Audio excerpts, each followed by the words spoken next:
Welcome, everyone, to a Monday morning episode of the Call Sheet Podcast here at the Fans First Sports Network. I'm your host, Kevin Smith. Monday morning game balls, first weekend since September where we actually didn't have NFL football. But hey, we're still awarding game balls. Game balls don't have to just come after games, even though that would, the name would suggest that they do. But plenty of news to talk about, plenty of people to hand out our simulated virtual game balls to because of interesting moves they made over the weekend.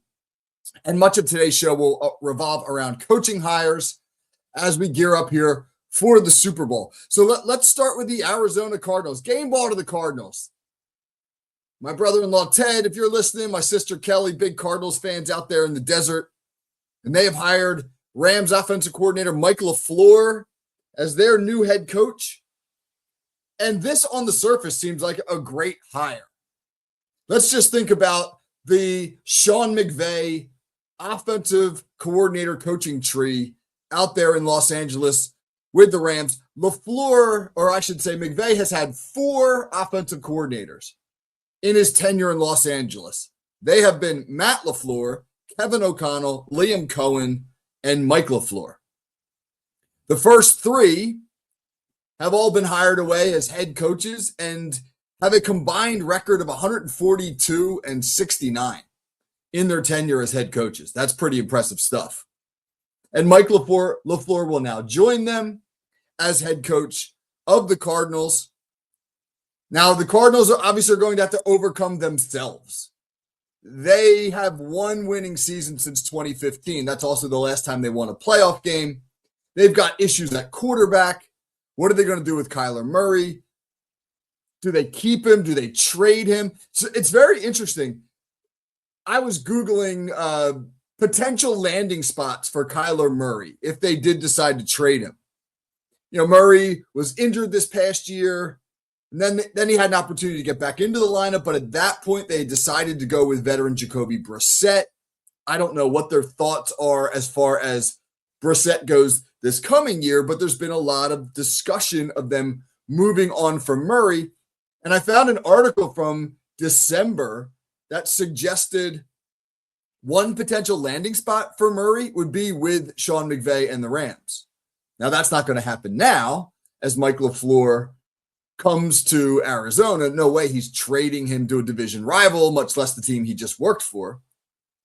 But it does suggest that Murray could potentially be a good fit for Mike LaVay's scheme. He's going to obviously run some offshoot of the McVay system.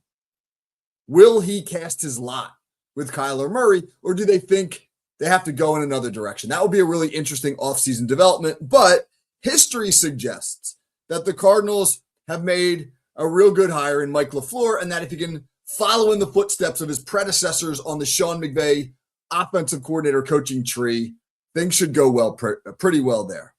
All right, game ball, Vegas Raiders, Las Vegas Raiders. We don't give out game balls very often to the Cardinals and the Raiders. They just didn't have those kind of seasons, so I'm happy to be able to talk about them.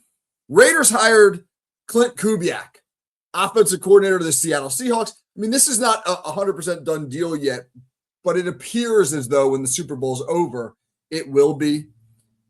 Klint Kubiak, phenomenal job as the OC in Seattle. He is directing the league's second highest scoring offense. Sam Darnold continuing his ascent, comes out of the blue, out of the woodwork, so to speak. Last year in Minnesota, leaves in free agency. More on that in a minute. And now has a stellar year as the quarterback in Seattle. Will be playing in Sunday's Super Bowl. Kubiak, the architect of that.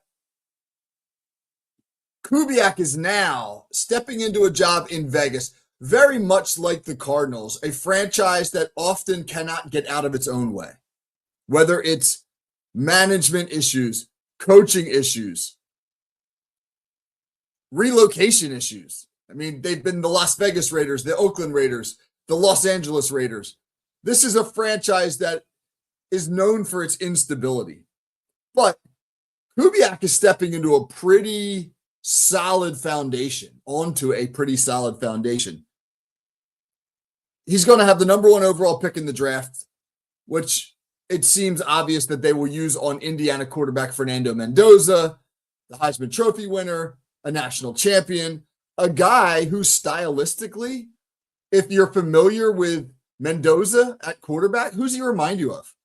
Think NFL quarterbacks in the league today. Who does Mendoza remind you of? 6'3", 6'4"-ish, 225 pounds, accurate, not the world's biggest arm, but very accurate, good decision maker, mobile enough, not a zone read quarterback, but mobile enough. You want to run him. Everybody remembers Mendoza's signature run in the national championship game where he was careening off of Miami Hurricanes defenders into the end zone for the clinching touchdown. He's got a lot of Sam Darnold in him. He looks a lot like Sam Darnold in the pocket.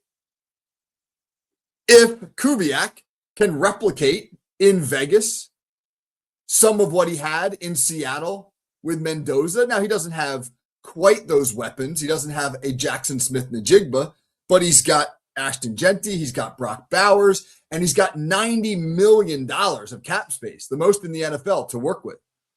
And he's also got Tom Brady to lean on in the ownership there. Pretty good situation, all things considered. If you're going to Vegas to be the head coach, this is a good time to do it. So game ball to the Raiders for a smart hire in Klint Kubiak.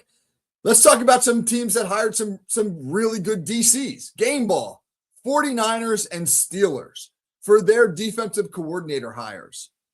Raheem Morris to San Francisco brings the pedigree of a Super Bowl winning DC, brings the pedigree of being a former head coach. He's had 2 head coaching stints in the NFL. Replacing a DC in Robert Saleh, who left to take a head coaching job. So you're moving from one experienced DC to another. That should be a fairly seamless transition. But the thing I think I really like about it, who did he win that second Super Bowl with? Raheem Morris as DC. Won one with Tampa Bay back in the early 2000s. Won another in 2021 with the Rams. He was Sean McVay's DC for 3 years. And I don't know if Raheem Morris is going to be able to provide Kyle Shanahan any information on Sean McVay Shanahan doesn't already know. Those two are closely linked. They've coached together. They've been coaching against each other for the better part of a decade. They know each other inside and out. But any information in a rivalry like that is valuable. Any insight Morris can provide on McVay's process, his preparation, how he goes about things, will be mined by Shanahan. So that's a smart hire. And then in Pittsburgh, Patrick Graham, another guy who is connected to his now current head coach, Mike McCarthy. Graham was defensive line coach and assistant head coach in Green Bay in 2018 under McCarthy. He gets the DC job in Pittsburgh. The big thing that has Steelers fans excited about that is flexibility. The Steelers are a defense that has been described by many people in recent years as stale, inflexible, rigid. To quote Mike Tomlin, we do what we do. We do what we do. And that's all well and good when you're better than the opponent, when you had some of those legendary Steeler defenses, 2008, etc. You could do what you do because you were just better. But as the talent has leveled out over the years, teams have caught up on the Steelers, and a fresh approach has been deemed necessary. And that's really what Patrick Graham provides, a guy who's played a 4-3 and a 3-4. He's blitzed a lot. He's not blitzed. He's been a big simulated pressure guy in recent years. He'll play with a heavy box if he has to. He prefers to play with a light box. He'll play zone. He'll play man. He'll do what he has to do based upon the personnel at hand. And I think that's refreshing to Steelers fans. So refreshing is kind of a word being used a lot in the wake of Mike Tomlin's resignation. A lot of people feel, hey, fresh start in Pittsburgh. All right, game ball number 4. NFL head coaches getting the band back together. Game ball to NFL head coaches getting the band back together. The iconic line from the Blues Brothers. Blues Brothers, man, that movie is going on 50 years old. That's how I know I'm getting old. Because my friends and I watched that dozens of times growing up. We could recite the movie verbatim. Used to drive my mom crazy. How can you remember all these lines from movies, but you can't conjugate a single French verb? She used to say that to me all the time. Because I hated French. And the Blues Brothers was great. That's why.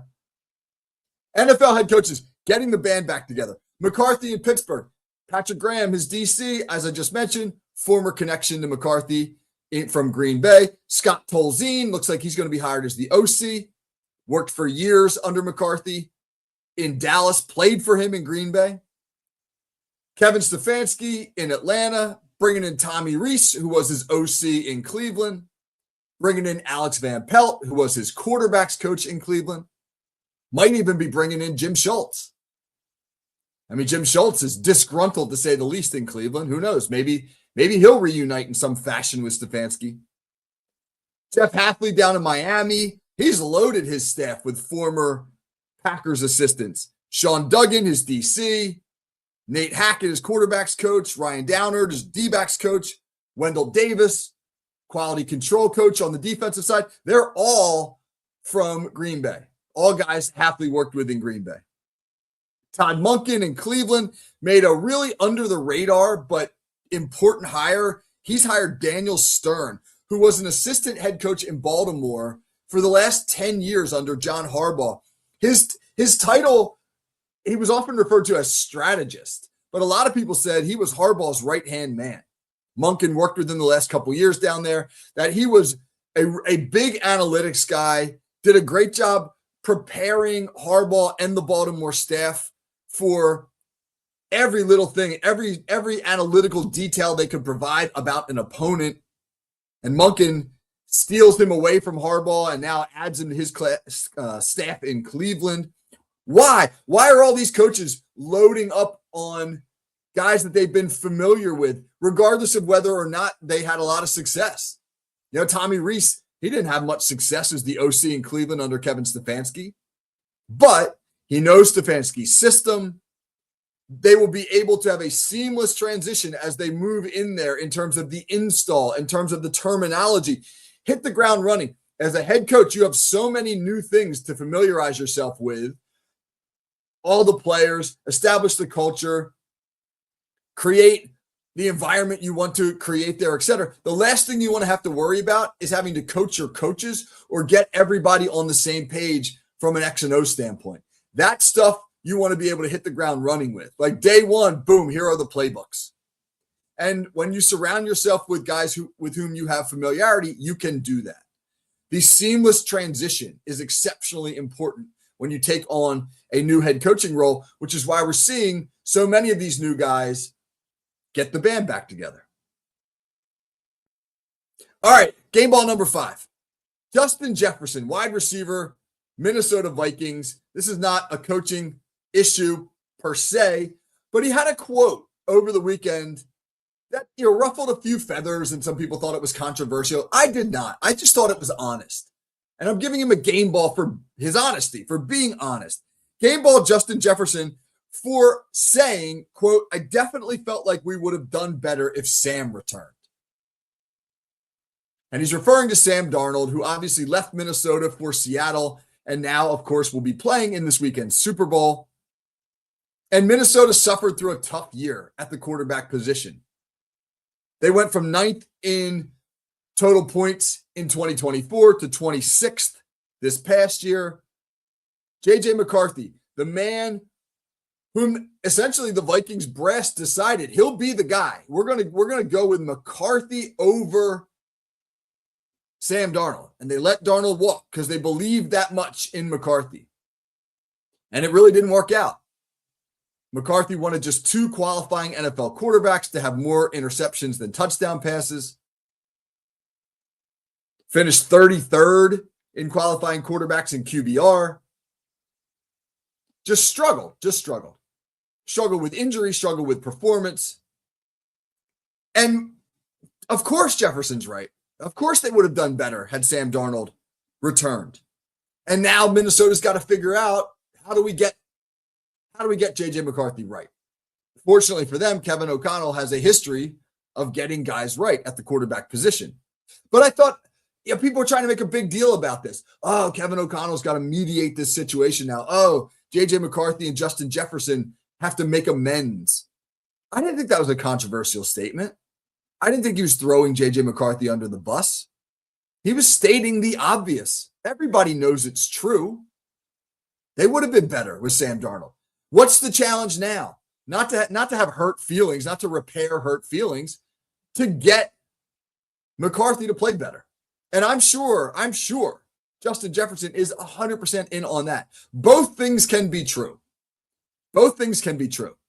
That, yes, they would have been better with Sam Darnold at quarterback, and that, yes, Justin Jefferson is 100% all in on helping JJ McCarthy become the best quarterback he can be. And in, once again, making Minnesota's offense a top 10 unit, which they can do. They're loaded at the skill position. And if they get competent quarterback play from JJ McCarthy, they will once again be an excellent offense. I think we look for stories sometimes where they don't exist. And this is an example of such. All right, those are our Monday morning game balls. The Raiders, the Cardinals, the 49ers and Steelers for their savvy defensive coordinator hires.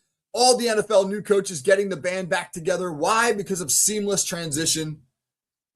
And Justin Jefferson for some candid comments. Not taking a shot at his front office. Not taking a shot at his quarterback. Just being honest. Big week ahead. Wednesday and Friday. Turn our attention to the Super Bowl.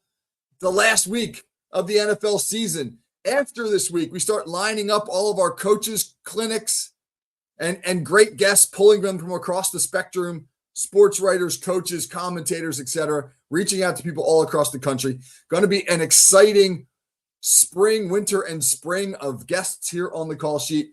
Hope you'll join me. Can't wait to share it all with you. So until Wednesday, have a great day. This is Coach Kevin Smith. Stay warm out there. Take care, everyone.